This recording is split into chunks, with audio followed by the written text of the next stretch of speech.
Hi guys. A few announcements. Right, first, by a show of hands, who's here regular and has been to our previous events? Okay, so all of you are expecting trivia now. We will be doing trivia, we will be giving away swag, and we will be giving away a pair of Dr. Dre Beats by Dre headphones. But we're going to change the order up a little bit today. Are you doing that? Yeah, I do. Oh, okay. Just making sure it's not the spooking the projector. All right, we're going to change up the order a little today due to some circumstantial concerns. Basically, the swag's on its way and it hasn't gotten here yet. So, everyone will be leaving with some kind of t-shirt, swag, assuming they get correct trivia answers. But that'll be on a little bit later. So, the other factor is our photographer isn't doing particularly well, and he had an emergency, and isn't here. So I kindly ask everybody with a smartphone or any phone with a camera, which is kind of like every phone, to please pull out your cameras and photograph this, and then post it to the meetup page. There is an option for everybody who RSVP'd to post photos directly to the meetup. Just kind of snap away and kind of make up for our photographer who's missing. So, that's the first thing. Second thing is that we do have a pair of Beats by Dre headphones, which I promise you, well, I can't promise, but someone is supposedly bringing it today. I can't show them to you, but Beats by Dre headphones are pretty hot. So, to win them, you simply stick your card in this basket. If you don't have a card, you can write on anything you find. Back of that plate that you're reading off of, whatever you want. Just throw it, write your name, your info, your contact info on the back, or throw your business card in. And someone will be leaving tonight with a pair of Dr. Dre headphones. If you can really pass that around. And MC. Come forward. Our speaker of the evening, are you ready? Yeah. Okay. Our speaker of the evening has formally, cheers, yeah. Oh, that's pretty neat. You are only our second speaker ever to actually do a presentation with a beer in hand. For an enhanced t-shirt win, trivia question, has anyone recalled what the other speaker who was pretty much drinking beer the whole time was? The founder of Tesora. Tesora? Yeah, Tesora. I don't remember him doing that, but you'll get a t-shirt for you for effort. It wasn't someone else. Anybody try again? I'll give you a hint, it's a NoSQL company that's not too far from here. Geographically? LevelDB. Absolutely. CTO Elliot had beer with him pretty much the whole presentation. Who said that? You did. Okay, you're going to get a t-shirt whenever they arrive. Okay, so I'd kindly like to introduce our awesome speaker of the night. He was formerly, prior to his current role, ran one of the major search infrastructure teams at Google. He's currently the CTO and co-founder of MapR. Please welcome MC Srivas. Thank you, everybody. We just got in this morning at like 2 a.m., so I need the beer. But I think, unfortunately, I have a microphone, so I need a clicker to drive this thing because the laptop is there. So thank you very much for coming. It's a much bigger turnout than I expected. Especially, I couldn't find the place myself. So. But it's an awesome organization, I think. So I call this thing NoSQL done right. And what I want to talk about is, some of the things we did in how to build a NoSQL system.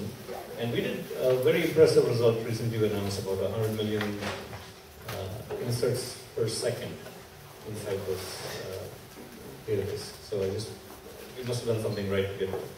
So I made up the title just 2 minutes before. So let's see. So quick introduction. My background, I was doing search at Google before I started MapR.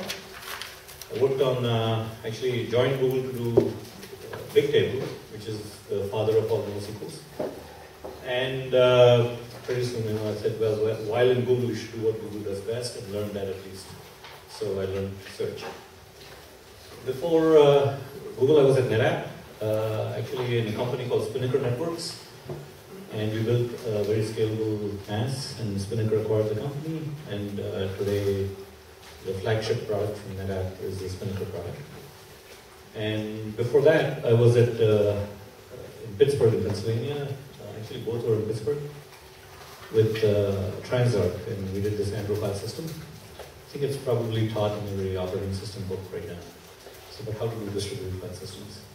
So, quick MapR history here. So this is the best by, this is the number of years going by. So Google published MapR, so the dates are not exactly right, but Google published the MapR paper, and then Yahoo understood the importance of the paper and produced Hadoop. And then, of course, everybody started using it. And so I was in Google, and was wondering, is this a threat to Google? Because, these are all Google competitors, right? Facebook, Twitter, and everybody. And then something interesting happened. The Dow collapsed. And I was still in Google then. I said, well, maybe this is a good time to get out and start a company because, I understand Hadoop, I understand storage, and nobody's going to be investing in R&D. So we founded MapR in 2009, right after that. And after about 2 years, we released something what we call the most ultra-reliable Hadoop. And then we came full circle. Okay? Yeah, thank you. So MapR partnered with Google and Amazon to provide Hadoop on their clouds. And kind of for kicks, because clouds always had a bad reputation, we said, hey, how about breaking some world records in the cloud? So we went and broke the Terrasort and South world records on the Google cloud, just to show it was a viable platform. And then we did this thing called MapR-DB or M7 or whatever I'm going to talk about right now. And by the way, we also have probably what I would call the largest paid installation of Hadoop probably anywhere right now. And of course, MapR has offices everywhere, so we'll skip over that. Quick comparison to the other Hadoop distributions. Apache, more like it's like Debian, right? If you're working on mainline Apache, I kind of compare it to Debian Linux, right? If you're working on Linux, you want to be on Debian because your patches get easy, right?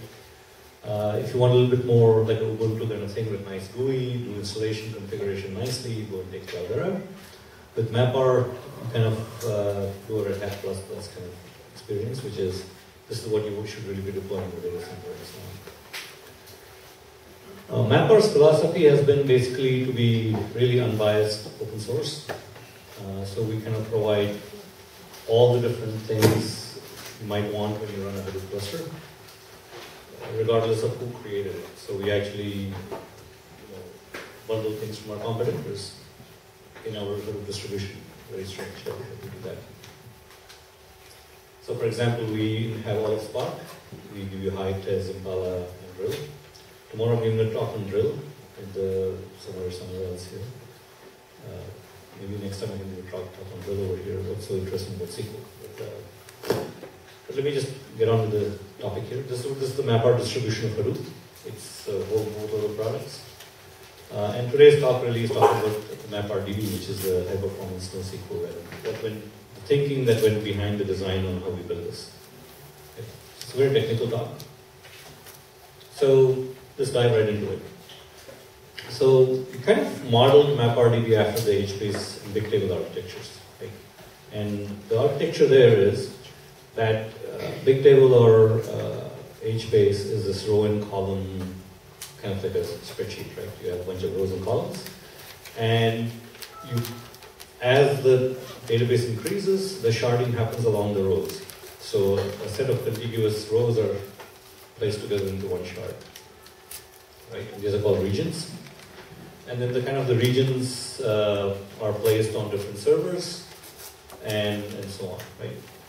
And when a request comes in for a particular row, you find the right region server, go to that, and then the row is served through there. Very simple. So HBase table architecture, it's strong consistency model, right? Which means if I do a write and I do a read immediately after that, I'm almost certain to see exactly the same data unless there's a crash or some corruption. Right? Versus the other NoSQL architecture, which is very popular, is Cassandra or its clones, which are eventually consistent, and I usually call it eventually inconsistent. problems happen there. Scan works. With that architecture, why the architecture is better is scan works. Meaning, if I do a scan meaning I'm looking at a set of contiguous rows going down here, then in an architecture that sprays the data across the cluster, you're going to be bombarding every node. Versus something like this, you only touch one node at a time while doing the scan. Right? So a scan going from here to here might first talk to server 3 and then maybe talk to server 1. So a scan kind of does not last the cluster. Right? And so ring-based architecture actually has some problems, so we decided not to do a ring-based architecture. And of course it scales automatically. And with hash tables, implementing a hash table in a cluster, you have the same issues that you have when you implement a hash table in memory. When you grow the hash table, let's say you have a hash table of size n and you increase it to size n plus 1, it's a big problem because you will rehash everything. So the best way to increase a hash table is to double the hash table size, and then you kind of rehash each row to its adjacent row. Okay. So unfortunately, if you do that kind of architecture on the network, you have to either double or half the nodes at once. Everything else causes a massive reorganization, and it's a big problem. And the best thing about HBase I liked was it's integrated with Hadoop, so all the Hadoop tools just work. Right? So let me describe what we built here. So I'll give you the user experience first, and we'll go inside underneath the covers to see what happens. So first thing, given the MapR philosophy that we want to be open source and be exactly, do not invent any new APIs. And if you do invent them, put them in the open source. Since there was an API we chose, which was HBase, we decided to make it exactly the same. So there was a problem first to figure out how to switch automatically without, whether are you using HBase or are you using MapR-DB. So what we did was we accessed MapR-DB using the path name. So MapR-DB did something like this, which is hierarchical table names. Actually, in MapR, this is more than just hierarchical names. This is actually creating tables in different directories. So this creates a table in the root directory, while this creates a table in let's say, in my home directory. And it's actually integrated with the storage. So, and it's completely binary compatible. What that means is they work as is. They just change, there's no need to recompile anything. You just change the class path and the table name and you're done. And you can run it side by side on the same cluster. So, for example, if you want to copy data from one to the other, you can run them in the same program. The exact same code just works. And so you can run standard Apache tools. Like so. So this is what I mean by saying path names and directories are actually being created inside the file system. So here's an example of, we did PWD. We mounted MapR here with the NFS gateway. We do ls. We see the files and the tables. And then we create a new table here. As soon as we do that, a standard ls call sees the table in my home directory, or in Dave's home directory in this case. And we hacked up the Hadoop FS command to be a bit cutesy, so that it prints a T when it sees a table. Okay. So this enabled a lot of things to happen, right? Very, very simple things which are really a nightmare in every other NoSQL implementation. Right? For example, I want to rename a table. And we move table 3 to table 4, it's renamed. Right? Think about how problematic that is on Cassandra or even Oracle or anything else. Renaming a table is a nightmare. Let's say I want to remove a table, RM. Let's say I want to remove a whole bunch of tables, RM star. Right? It just works as you expect. Right? I mean, all of these things are kind of makes life really easy, and most tools just work. The other thing it actually gives, which is a little bit more subtle, is MapR has this thing called volumes that let you manage different data with different policies.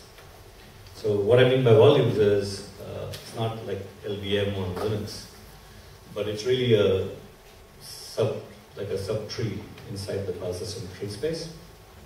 And it's kind of giving different policies on different types of data. Right? I'll give you I think the best way to explain this is through an example. So let's say you have a source volume and a build volume, right? And source is very important. So you might want to have to back it up continuously. Maybe you want 3-way or 4-way replication. So backups done every 5 minutes or snapshots done every 5 minutes. Maybe you want to mirror it offsite every half an hour because it's pretty important data. But build, well, who the hell cares about the build volume? You can always reconstruct it if it goes bad.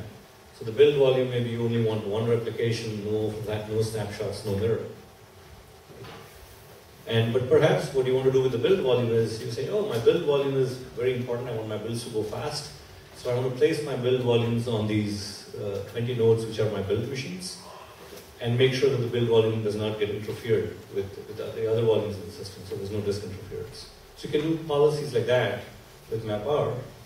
And what this let you do here is by placing tables into different volumes, by giving the path name explicitly, you can apply different policies for different tables or different groups of tables. Right? So temporary tables, you can throw them away. With more important tables, you kind of manage more carefully. So, I just talked about that, so I'm going to skip that. So, what's very interesting in MapR is that the tables are actually integrated into storage. They're always available on every node, and there's really no separate process to run. So we put it into the file system.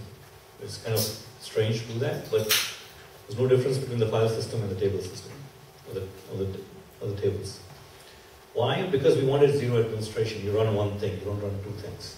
And remember the things I talked about, move, ls, rm, rm-r, those things just work naturally. And it just saves inventing new commands for simple things. And they actually work as expected as well. That is, when you write to a new table, the first copy of the table is local to that machine where the write happens. Right? Just like when you do Hadoop with files, and you have a program writing to a file, the first replica is on that node where the write happens. The second and third replicas are somewhere else. Why not do that with tables? Why treat that differently? Because typically if you look at tables, they seem to be like, hey, you got to talk over the network to this other thing over there, and it does the work.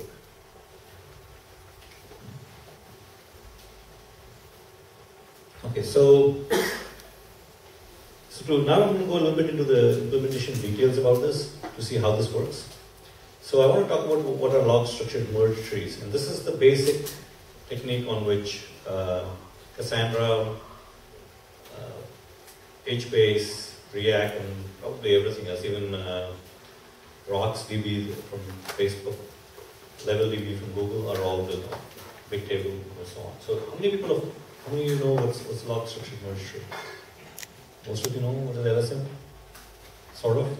Alright, good. So I'm glad I'm going to talk about this now. Not completely wasted. So before we go there, let me just talk about what happens when you use a B tree. Right, so to appreciate why you need a LSM, or a log structured merge tree, let's understand what happens inside a database, inside a B tree. Right? So in a B tree, what happens everybody knows what a B tree is, right? I mean, everybody's a database guru here. A B tree is basically a multi-level tree with lots of branches. So on each node, you might have 50, 60, 70 children. And a B tree is always balanced. Right? You never have an unbalanced B tree. Right? All paths to every node are exactly the same length in the root. Right? But that causes certain issues.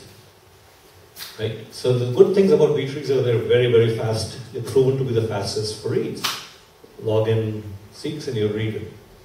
But and the interior nodes hold only keys, and it's proven to be the fastest. But they have problems with writes.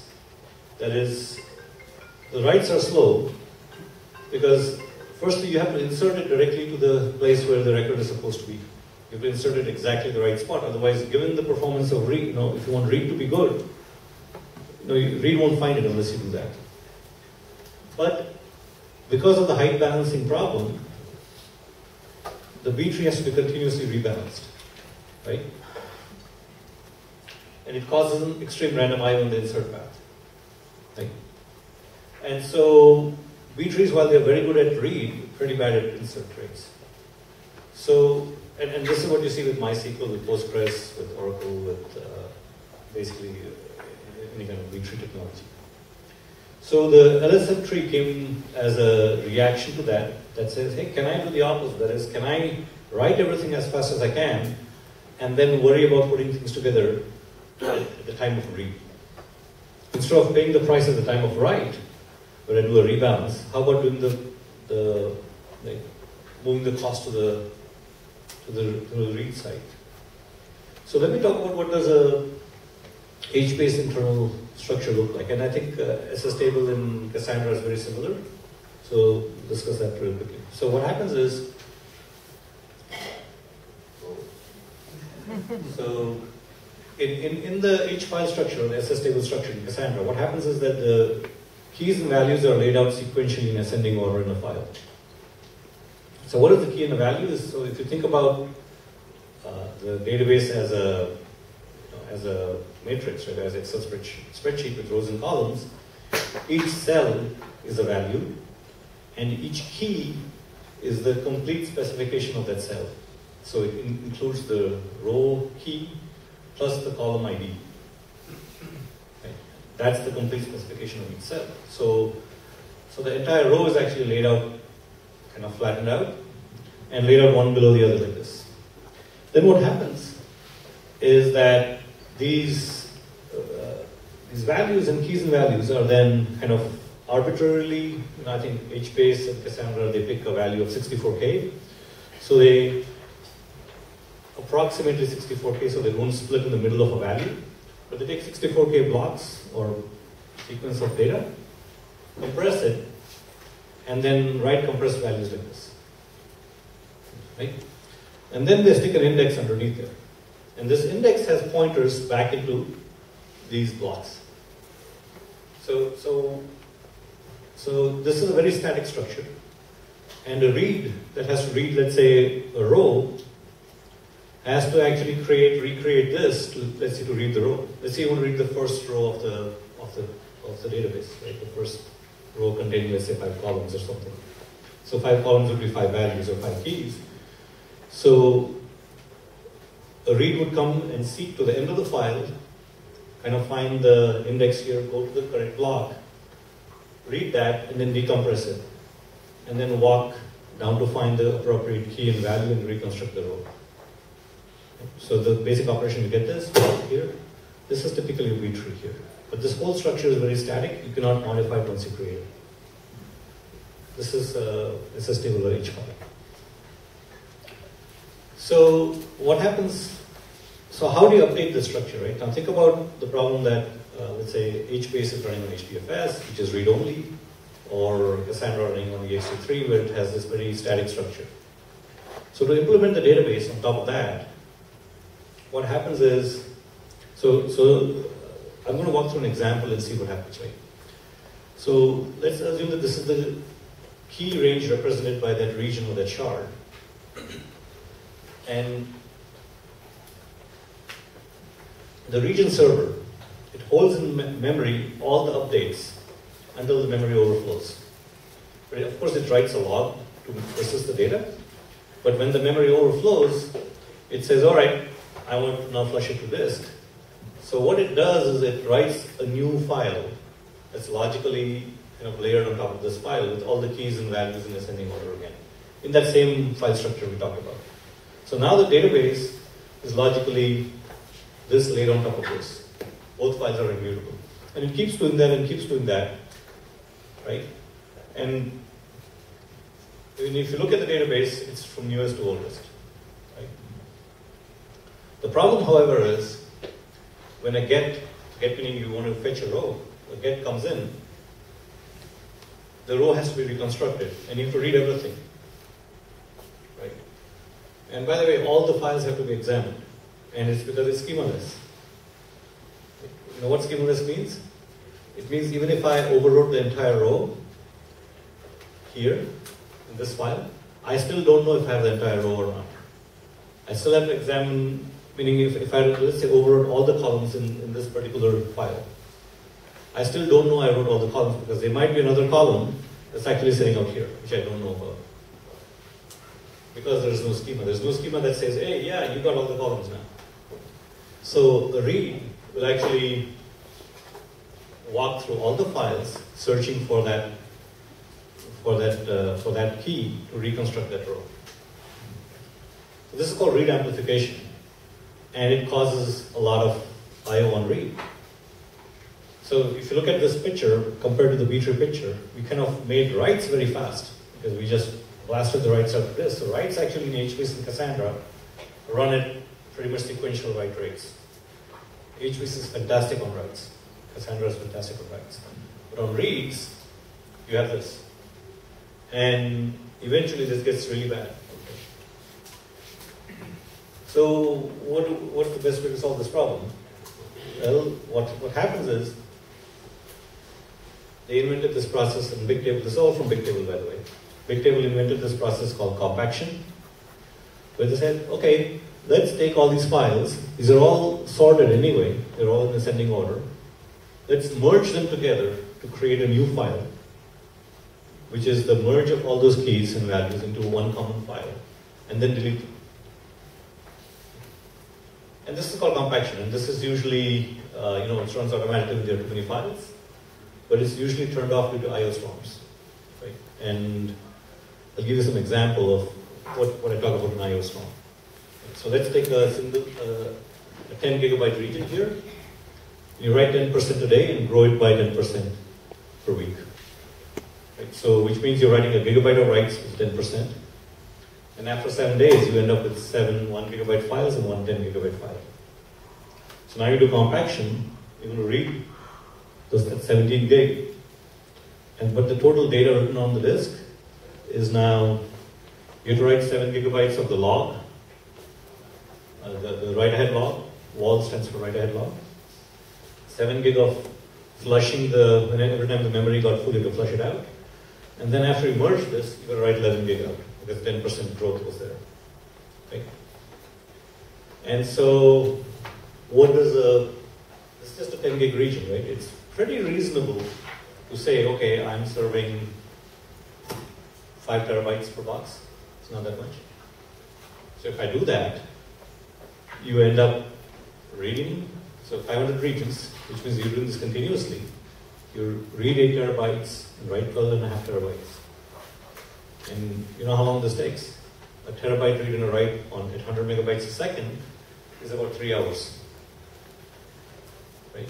So if you have 8 drives, this takes 3 hours, and this takes about 4 hours or 5 hours. So together you have an 8 hour or 9 hour average, if you can read at 100 megabytes a second per disk. If you read slower, the average is longer. Right? And so if you look at a lot of places, do people run HBase here? Anybody? Cassandra? Yeah. So how do you schedule the compactions? You pretty much do it, stagger it and send it over the weekend or whatever, right? Or when you think there's no activity. So this causes a big problem. So, however, you can try to reduce this writes by reducing the number of files, so that you kind of, instead of doing this was an example that did a compaction after 7 files.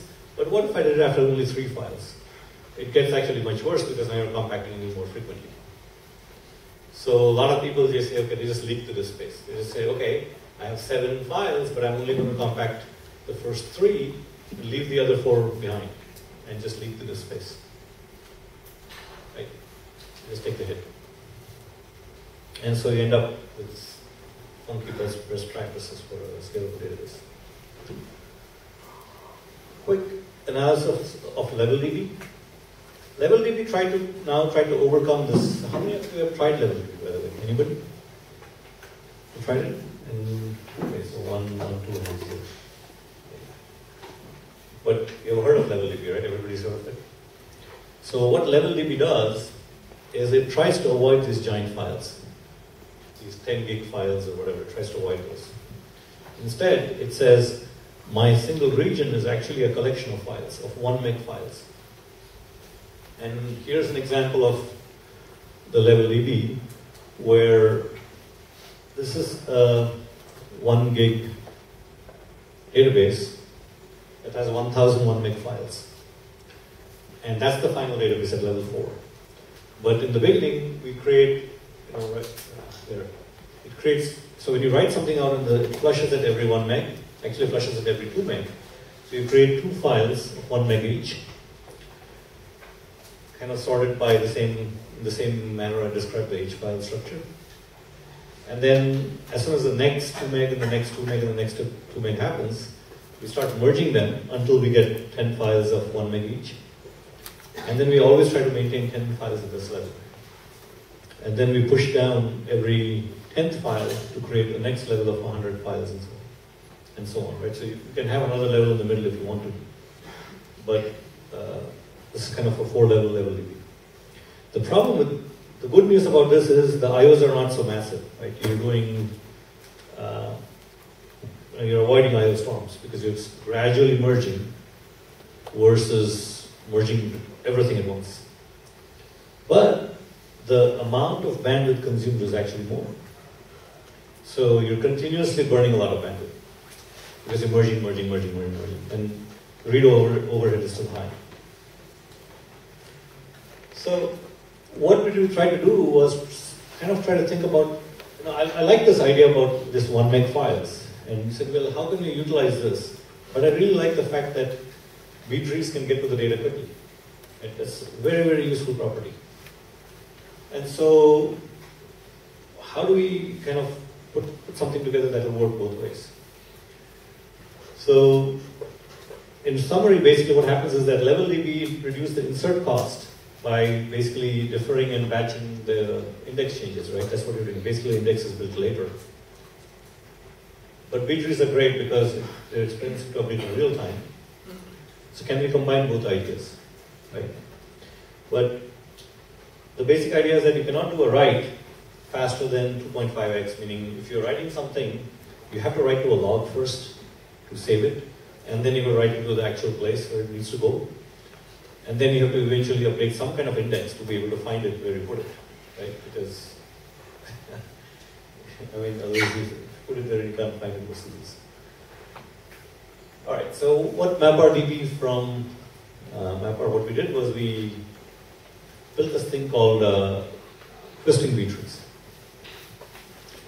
So twisting B trees is kind of interesting. What we did was we said the problem in a B tree was we completely continuously rebalance every time the leaf gets full. So what if we allow the leaf to get arbitrarily large? And so when we do that, what it does is it automatically throttles the reads, the updates or the rebalancing activity. So we allow the leaves, meaning the bottommost nodes inside the B tree, to go anywhere between 8K to 8 meg.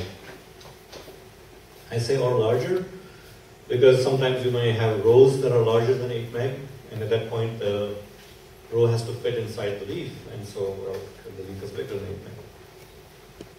But what happens is that it stays unbalanced forever.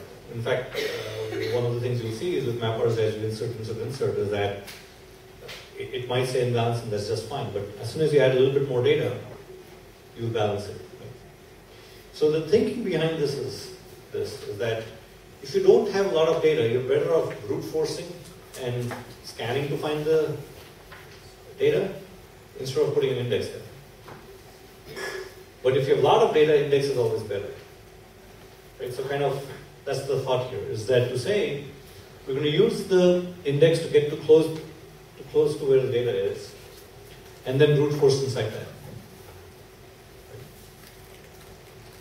So the reads get to, but what the benefits of doing that is that you kind of stop the balancing activity, which causes the random IO. So we get to use the B tree structure to get to close very fast, and with And we use a separate lower level index if the leaf gets very big. So if the leaf is like 1 meg, 2 meg, okay, I can brute force it. But if it gets to like 4 meg or 8 meg, then we really need an index still. So we have a second level index to find it. And then we stole some ideas from Netezza and Teradata and so on to do in-place Bloom filters and range maps. So I can explain what these are. Everybody knows what a Bloom filter is, right? And basically, it's a k-way hash that says, does this key exist or not? So for gets, it's very useful. We could now put the Bloom filter at each of the intermediate nodes in the B tree and say, okay, do I need to even descend down this path if this key is not present? There's no pigment here. And just to get it right, so this second index, you need to keep the read performance, good read performance, or? That's right. Yeah, okay. We still need to get good read, because if I want to, since I'm brute forcing underneath, if I have like 64K or 128K, I read the whole thing, because for disk, they like to, the cost of transferring 4K or the cost of transferring 128K is about the same. So I read 128K and just scan it in memory, right? It's faster than trying to build an index and trying to do some fancy junk out there. But what if that's 8 meg or so? Then at that point I need, 8 meg is fairly expensive and I would rather have an index. So we're doing deferred index builds here, which means as soon as the data gets a little bit larger, then I can put one index pointer to say, okay, skip to there next time. So it's kind of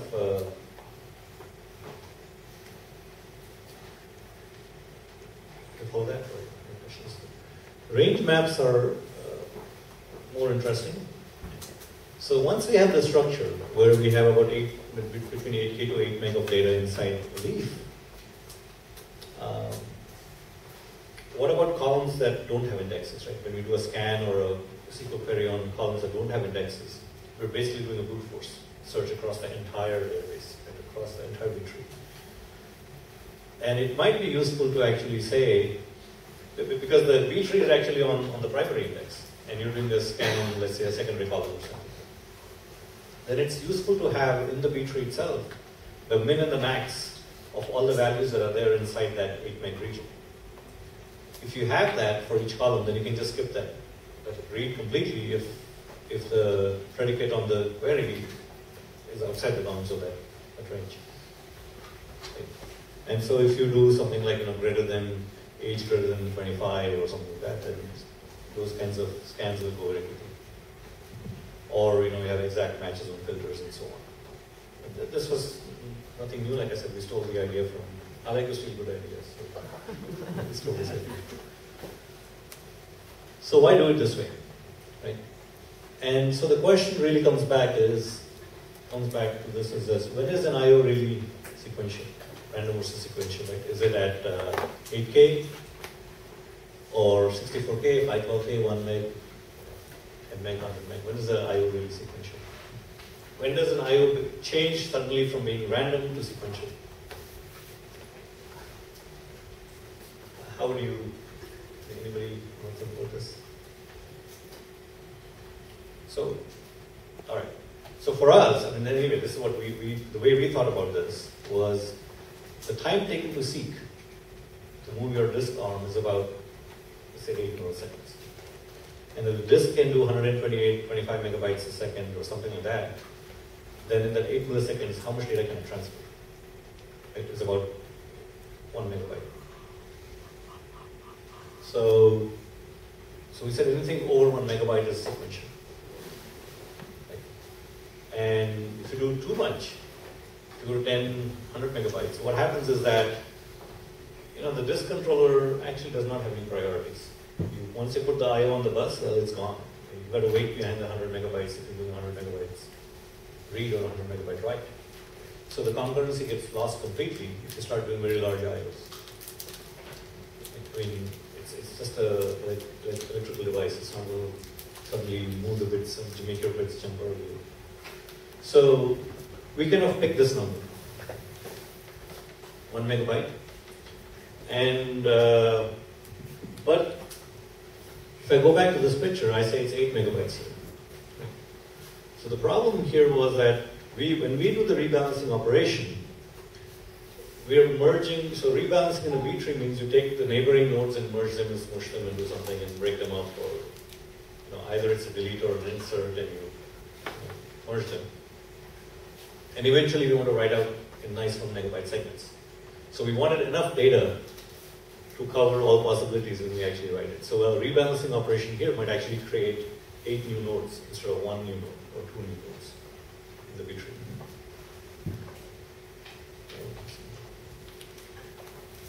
Somebody put animation on this. Okay. So this was the time spent on speak versus time spent on transfer data, so that's what I just talked about. And here's the other problem. If you start doing very large IOs, so we talked about 1 megabyte transfer in about 8 milliseconds. But if I do a 100 megabyte transfer, it's a whole second, right? So if you're sitting on a disk, you're going to be waiting for 1 second before the disk can even respond to your request because it's processing the previous request. And that's if you're even able to get 100 megabytes per second from the disk. So this is a really bad number. And the other advantage we got was, since we were doing this rebalancing operation and we called it packing versus compaction, we could do one of those rebalancing operations very quickly, in about 30 milliseconds. Typically, when you do a rebalancing, you will write out a bunch of 1 megabyte segments. And if you write them out all in parallel, then they're pretty much pipeline, and you'll probably do that in about 30 milliseconds. Versus 10 seconds or so for the compaction operation, which you saw with the 100 megabyte file. Right?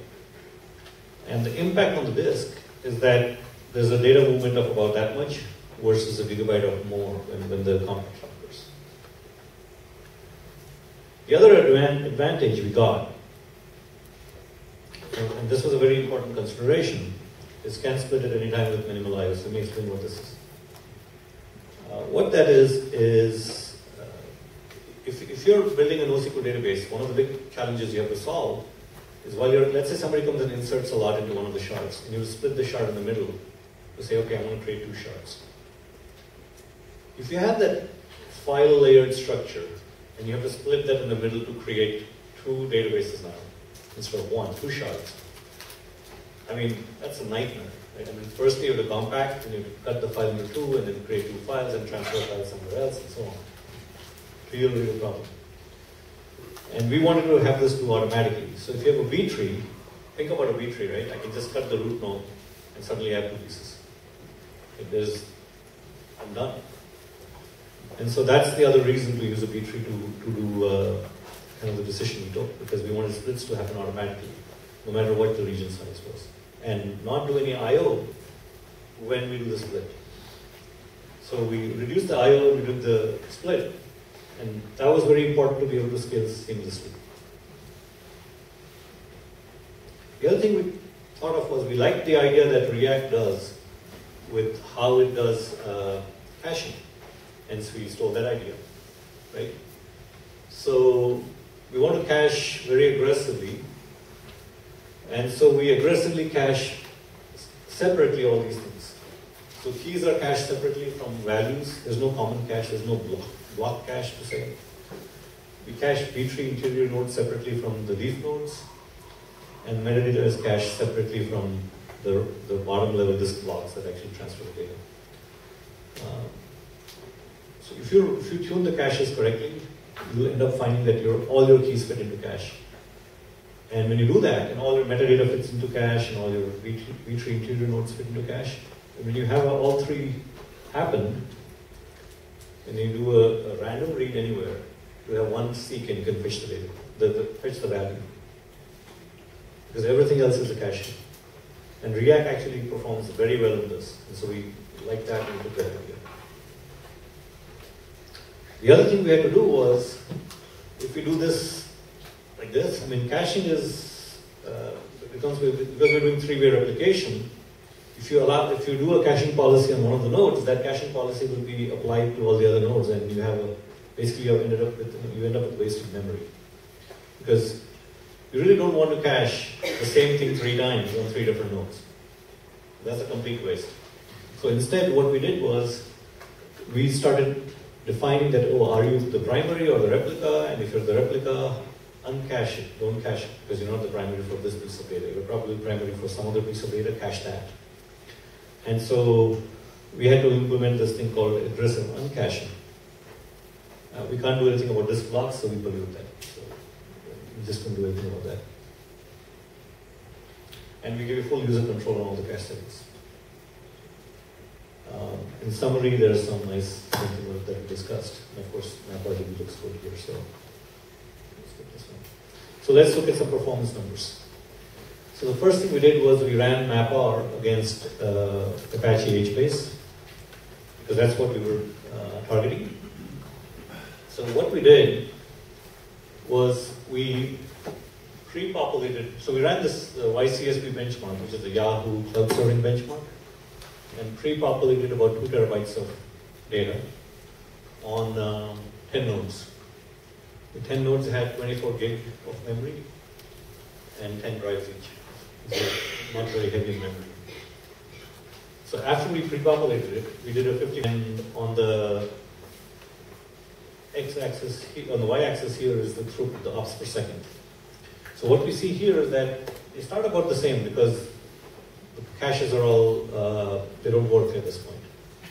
But, so the dark blue line is MapR-DB, and the red line is Apache HBase. And what we see is that as soon as the cache starts getting warm, it kind of jumps over, and then we get about 8 times better performance in terms of throughput.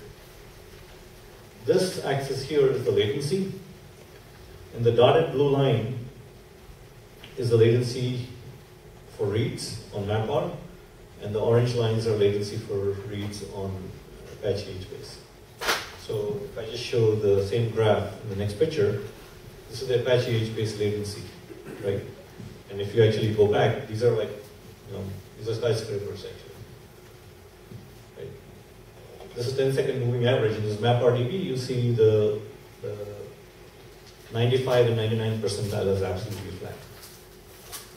Completely even response time throughout the entire period of. And this is, and you see higher latency here is because the cache is getting warmed. This is read latency. On the flip side, we did the, there's a price to pay, so we looked at the write latency instead of the read latency. So there's update latency. And the same graph. But now, this is the throughput, and then this is the latency. So what you see actually is MapR-DB's latency is actually more than Apache HBase. Right? But because Apache HBase just writes through a flat file and you're done. When you write to a file, you're done, if you remember the picture. But what you see is these massive spikes, and there's a flush or a compaction. And it's basically well, versus you see MapR doing this mini compactions or the merges more frequently. Sometimes it did 1 or 2, sometimes it did a little bit more. But it kind of stayed within a reasonable bound of 4x or something. It's 15 and this is 40, so maybe 3x. And not too bad. And so across the board, we kind of measured some things, and we were seeing we were about on disk and on flash, on disk, on different kinds of workloads, 50-50 read, 95-5 scans of 50 rows, and so on. We were about a good number better. Here on SSD, with the 50-50 mix, 95-5 mix, we saw very, very much better numbers because the disks could do better on SSD. And of course, Jim Scott, who works for MapR, did ported open TSDB, which is this time series database on top of MapR-DB. And he was able to get 100 million points per second inserted into MapR-DB at that rate. And this is his blog post, and you can go read this. So the other thing we had to worry about was about instant recovery, right? So one of the biggest problems with all databases is when it crashes and comes back and it takes forever to recover. because it has to run through this log, replay the log, and you don't want your database to really crash because it takes a long time to recover. So, but when you're running on commodity hardware, we expect a lot of crashes. So what we decided to do was try to figure out how to solve this crash recovery problem. So the first thing we did was, was to create these micro logs. The wall stands for write ahead log. So we said, let's create a micro log per region rather than per region server. So if you look at Cassandra, HBase, Bigtable, React, or everything else, they have a log per server. So that log contains updates from all the different shards, or tablets, or SS tables, or whatever, in that same log. So the problem with that is until the log is completely replayed, you cannot look at any of the tables because you don't know which of the tables are affected by the log. And as a matter of fact, so there are probably bunches of tables that have no impact, and they can be available immediately, but they cannot be made available because you haven't replayed the log yet, because you don't know if there's an impact. So it's a lot of data. I mean, if you look at data, usually only about 5% of the data is really modified. 95% of it is really not modified. And here on recovery, what ends up happening is 95% of the data is impacted because of 5% of the data holding up the works. And so we decided to kind of try to tackle this differently. So first we said, hey, how about having a log per region or per tablet? That, at least, then you only impact the tablets or the regions that were actually being modified when the crash occurred, instead of everything. But then we said, hey, why not take that idea further and push it down, create a boatload of logs per region, and call them micro logs.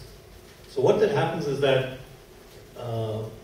now we could even inside a tablet, we could say, hey, these regions of the tablet are ready to be available while the others aren't ready, they have to be recovered.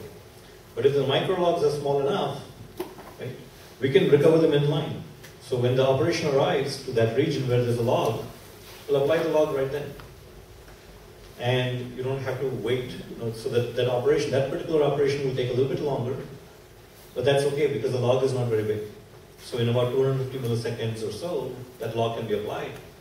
And so an operation that was going to take maybe 2 milliseconds normally would take 250 milliseconds, but you were doing recovery right now. But the advantage was that, so it's recovered in line, but then we tried to optimize that and we said, okay, logs that are actually idle, let's push them to disk, apply them to disk very quickly. Because we didn't want to end up with a situation that every little piece of the database has a microlog attached to it. Because then that becomes really horrendously bad. Right? So we had this thing to push down and push the logs right away. But what that meant was we had recoveries that was instantaneous. That is, we are doing online operations with recovery at the same time, essentially. So you crash the database, you bring it back up, it's ready. There's nothing to do. And only when an operation arrives, you say, oh, is there a log waiting for this? Well, let's apply the log and then recover, instead of doing any recovery work at all. Right? So the impact to the user is like as though the database just came back immediately. There's no recovery. So why can't they do this? Right? I mean, that's not such a bright idea. I mean, anybody can do this. So why can't they do this? So one of the things we had to solve in our file system was try to do things like this, which is we have no limit to the number of files on disk in MapR. 1 billion files per node is not a problem. Right? So if you think about this issue, if I have 1,000 tablets on a server, and each tablet has 40 logs, I have 40,000 files. That are just the logs, right? And it's just going to get worse because I have to process these 40,000 files right away. So MapR has no problems writing basically tens of thousands of small files to disk simultaneously. And that was a very important design decision because we went and solved the problem basically for other reasons as well. And to do that, I mean, if you try to do this on ext3 or ext4 or ZFS, I think those systems will basically come to Windows. Because they all can try to do pre-reservation of space on the disk. And so if you look at ext3 or ext4 on Linux, as soon as you create a file, it reserves some amount of space and it says, okay, I'm going to write to that spot next time. And if these are all small files, well, you're seeking 10,000 times 10,000 files. And that's the end of your experiment. Right? I mean, 10,000 seeks is going to take, you can do 100 seeks per hour, per second, so it's 100 seconds just to write that up. So what MapR does really is actually translate IO, random writes to sequential writes on disk. So we actually had to do this pretty much like what NetApp does. So here's another idea we stole or borrowed, whatever. So on server reboot, so the server recovers it. So the net of this was that we had to do our own disk format. So we don't run on anything, we run on raw disk actually. You take the raw device, format it, and let MapR run on that. So the server recovers its disks, and any tables that are online, I think all tables are online immediately. And it really does not wait for the whole cluster to come out. So if different pieces of a table are available, it's available immediately. It doesn't have to really wait for the whole cluster to come out. Because the concept of a two-tier where you have a cluster with a table and then the table sits on a bunch of nodes, that got separated in our system. So I don't know if that's such a good idea, but that's what's the net effect. In summary, actually, so let me summarize what we got. We got unlimited number of tables, no compactions. We have instant on. Between 5 to 10x better performance based on what we're doing, and consistent low latency at both these percentile points. And what we're doing now is we're adding what I call multi-master replication. In fact, it's actually a few customers already. So and it's WAN ready. So what it means is, let's say I have a bunch of clusters with, I can set up equivalent relationships between tables, and then, when a client update occurs, it responds right away, and then asynchronously and immediately propagates to the rest of the cluster. So that's all I had.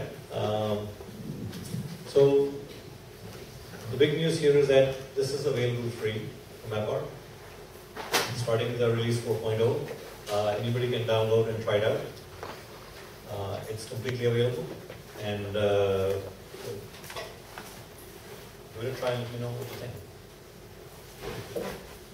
Before we move on to Q&A, hang on. First, I want to give a great big round of applause to Srivas.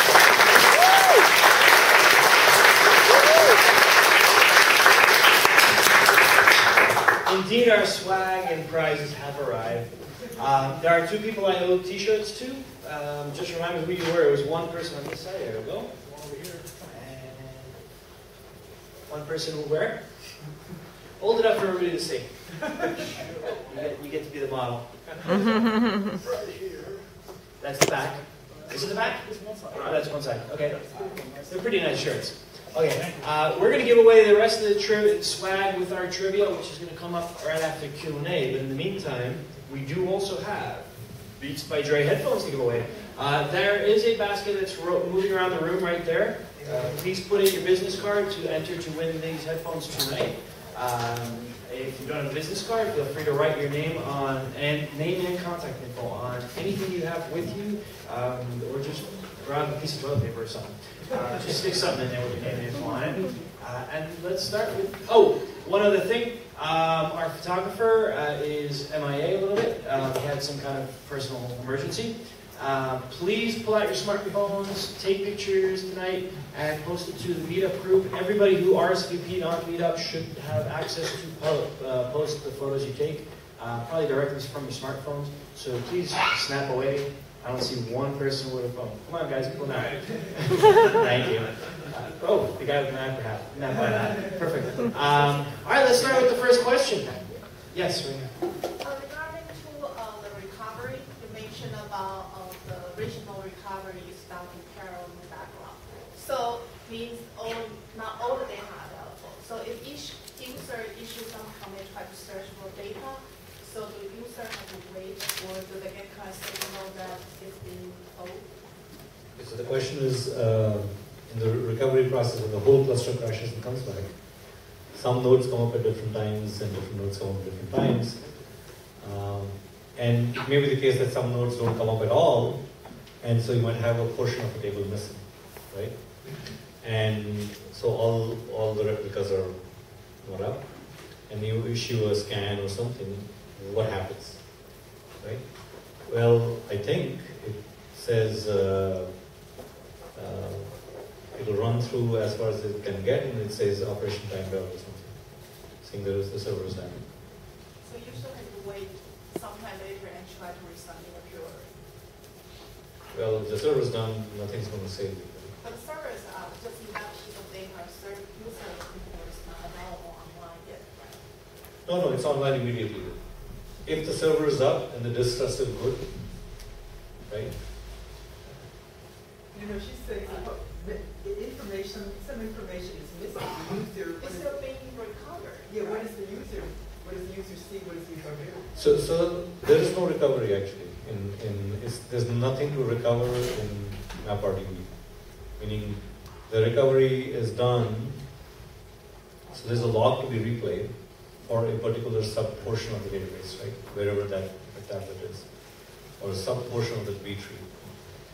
And when that operation, the read or the scan arrives there, and the scan waits until the recovery is done and the scan is then applied. So operation will experience some waiting time. A little bit extra delay, but it's like in the order of 100 milliseconds to 200 milliseconds. It's not in the seconds. I forgot to mention one thing. Good questions do get really cool metal aluminum can openers. So there you go. and hang on. He will be around for one-on-one questions afterwards, so I'm not stopping the questions. We just got to have a chance for everybody. Yes, please. So I guess the genesis behind it, so obviously key insights is because the logs are small enough, that's why the latency is small, because like say a normal database will have a live transaction log. So in this case, you're cutting it up into small pieces, and the key there is to identify which log. The key insight is not only do you shard the database, you also shard the logs. Okay. Right? And that's the key insight there. That's a very good point. That is, I think most NoSQL databases have sharded the database without sharding the log. Right? And so the recovery hasn't improved. Yes, over there. With the multi-master scenario, how do you handle conflict detection and resolution? Very good. This guy gets 2 keywords now. Get a pen? That's a fantastic question. I was waiting for that and nobody asked that. That was the first thing to pop up. So, if you're doing multi-master, right, we require that, so we have version numbers or something going across the system to tell you which one is newer. It's like a timestamp, but not really timed. But let's say, an update occurs here and an update occurs here at exactly the same time and everything's identical. Now what do you do, right? So if it's to different columns, we clearly merge it, right? So for example, this guy updates key 1, column A. This guy updates key 1, column B. Well, that's easy to merge. If this guy updates key 1, column A, this guy also updates key 1, column A, then you have a problem because let's say he writes V1 and he writes V2 into the two things. What you don't want to end up is that this guy says V2 and this guy says V1 is the final result, right? For the same column. So what we do is, if everything else is exactly the same, then we do the cheating, which is we compare the two values and whichever collates higher, like we do mem compare and say which one is the bigger value in the raw byte sequence, and we put that on both sides. And because all we care about is having both of them be exactly identical. And if you did something crazy like that, you probably don't care what happened actually, as long as both are exactly the same. So that's what we do. So is that okay? But otherwise, last one wins. Otherwise, last one wins. Okay, next question. Yes? Okay. Yes. Yeah, do we take care of the security concerns here directly? We are writing into the file system. So Is there any? there is no difference between MapR between file system and tables. So just like in a file system, you have first-class objects, right? What are the first-class objects? Files, directories, symbolic links, device specials. What else is in the file? The other file system. Whatever. So those are the file system things, right? So we decided to make, since I have control of this structure, and we could do what the hell we want, so we said we're going to make this a first-class file system object, call it a table. So it's a new type of file system object. So the real question, and I'm going to go back to a really old slide. Somewhere it's there. Let's see if I can get back fast enough. This is the introductory there. That thing, right? So I didn't show you what happens with ls minus l. I only showed you Hadoop FSLS, right? Because this is running in a Linux client, right? Through NFS. And NFS doesn't know about tables. So if I tell NFS it's a new type, your kernel will panic. In the sense that, oh, I don't know this type, and this Linux will crash. So what we had to do was fake tables to look like symbolic links with some special junk inside it. So it's actually symbolic links with the execute bits turned off. So you can't do that unless you're in the kernel. If you guys ever tried to create a symbolic link, it always has 777 permissions. So we did that so that at least the client doesn't crash and RM and all those things work, right? And the content of the link is just the fit of the table, the fit meaning the file ID of the table in the backend. But that's what we had to do. So yes, we did a real hack here. ls minus l will show you something nice like this. Okay, next question. Yes. On that subject, say if any file got corrupted or got removed, so what happened? Can it be recovered automatically? The question is if a file gets corrupted or removed. Or manually removed for whatever reason? Manually moved. Okay, if it gets corrupt, it's corrupt, right? The disk is bad. And you run FSCK or something similar. Check disk to recover because the system won't bring it back up. And hopefully we won't get into that state, right? But if it's removed, she gets two. Or so if it's removed, it's gone, right? Unless you have a snapshot or a backup to find it, it's gone. To do RM. It's so bad luck there. Yes. Why the name Apache? It's very cool. What was the name? How did you take that? I'm sorry, can you repeat the You question? had the word Apache somewhere in there. Like, how did you take that? I had the name Apache. Yeah. So Apache is this organization, right? Apache Software Foundation. Okay. That's doing the Hadoop project. Oh. And Apache HBase is the name of that project that does a big table clone. And so that's why I didn't pick it, somebody else. I agree it's good. Somebody else picked it.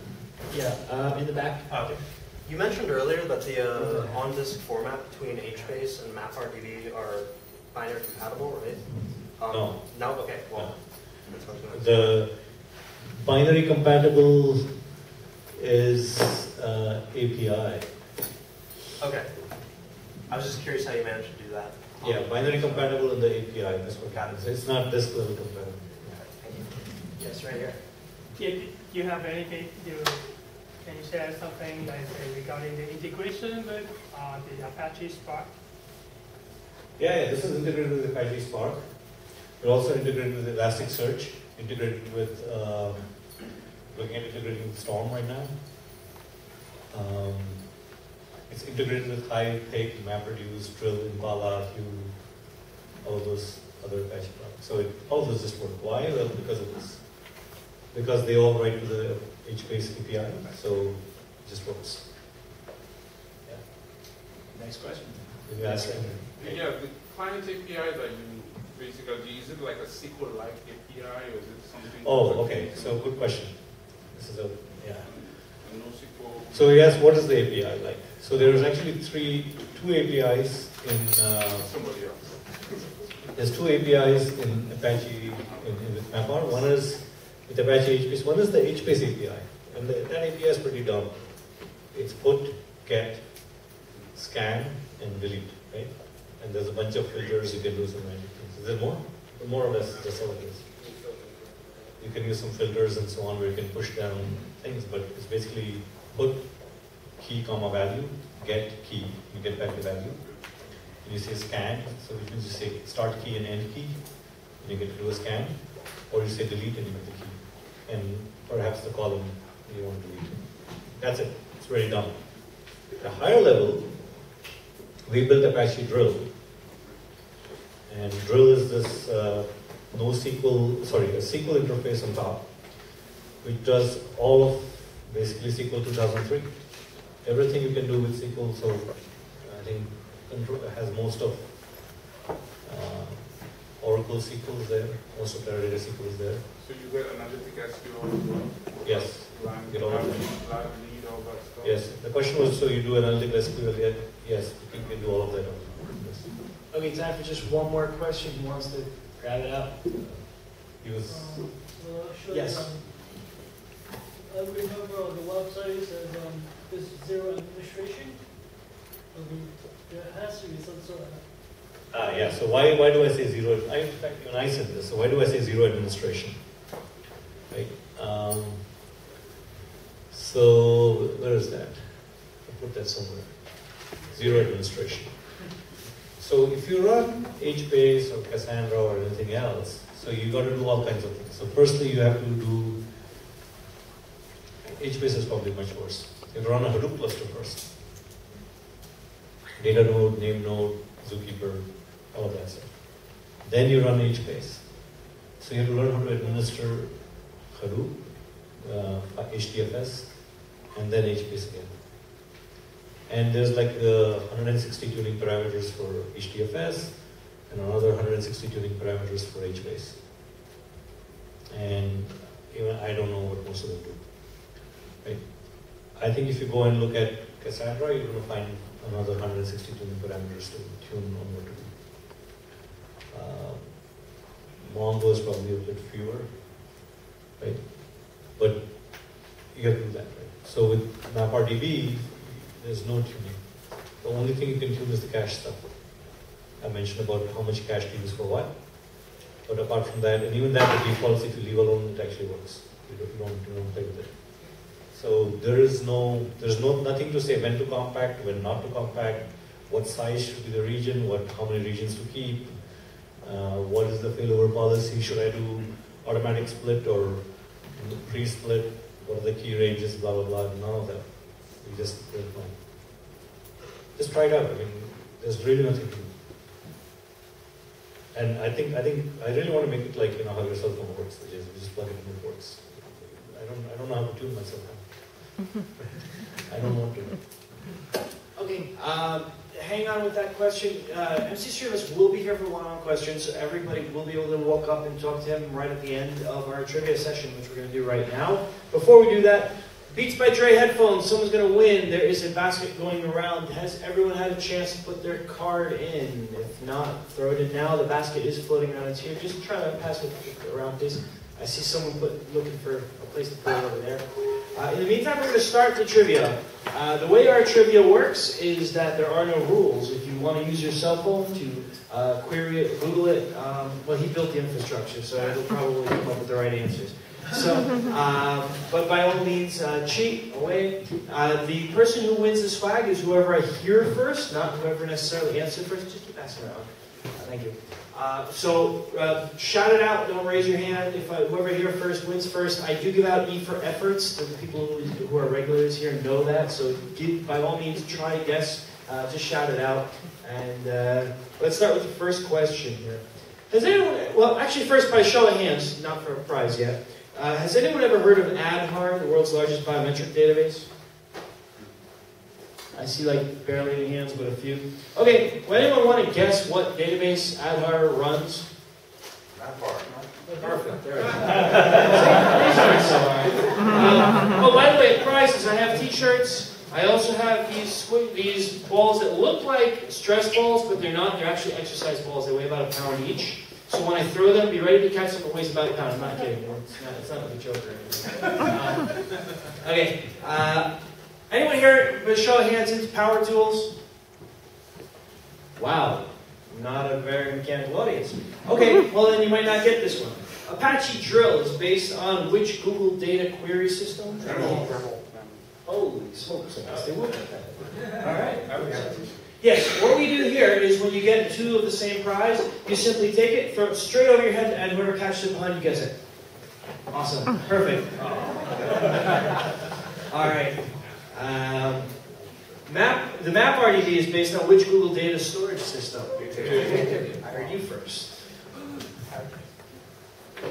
All right. Moving along here. Okay, this is getting a little harder. The name of the MapR elephant. I'll give you a hint. If it's not minimum, it might be maximum. Well, maximum, yeah, that's that. But what's the name of it? Max it is. All right. Now, the next one is going to be a number. So, by show of hands, everybody can count, right? All right. So everybody got to shout out some numbers here. How many files can a MapR cluster support? Unlimited is not correct. A billion is way low. Who said trillion? I heard it. Yeah, it's a trillion. Okay. Last question, but there's a bunch of right answers, so a bunch of you can win. Which database management systems can run directly on a MapR distribution? I actually need your help grading this one. Impala. Yes, no? Not exactly database management system. Okay. Yeah, that's not a database management system. All right, I'm going to give the most obvious one away just to help it. Spark is not a database management system. Yeah, we're talking about something like HBase. Traditional database management system. Oracle, Mongo. Mongo and Oracle. Mongo's MySQL. You said MySQL? SQLite is good. Anybody else? Postgres is good. Postgres file-based? Yes. Okay, who said Postgres? Somebody over there. I'm going on the honor system here. One more. They're a pound each, guys, remember. And this is the most interesting. This is the anti-Hadoop guy whose database runs on MapR. I did give away the HBase answer already. No, there's an anti-Hadoop guy. Who's anybody here is anti-Hadoop? Raise your hands.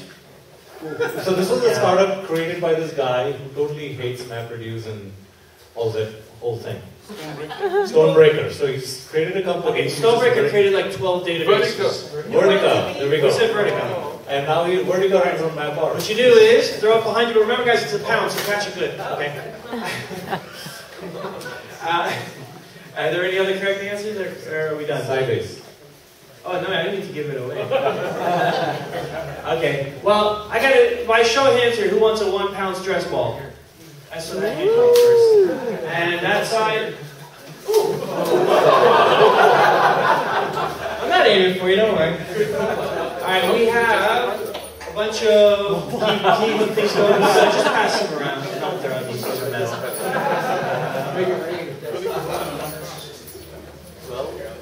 This side gets 10. Sorry, I'll pull that away.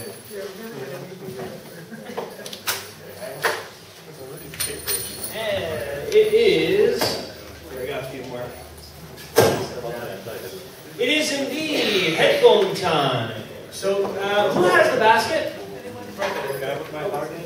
Yeah, absolutely. Can't see it. Oh, it was you. Okay, I couldn't see the projector. I just heard a voice so I put the card in. No, you can't. All right, anybody not have a chance to put a card in? Last chance. Going once, going twice. Sold. Okay. Can I kindly ask you to mix it up? Don't pick your own. Don't drop everybody else's except your own out. I tried.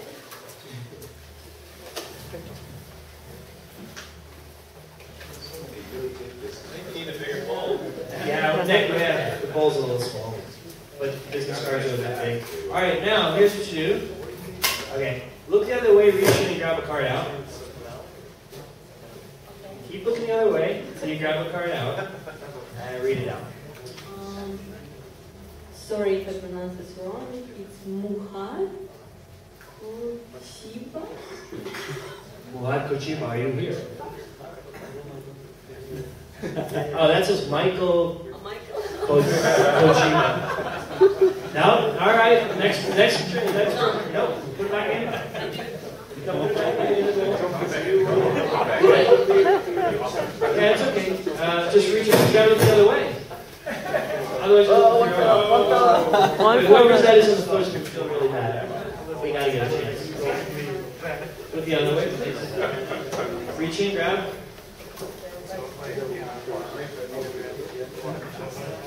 MC Srivas now. I wish. Shri Krishna. Shri Krishna. Are you here? Yeah, I'm here. You're there? All right.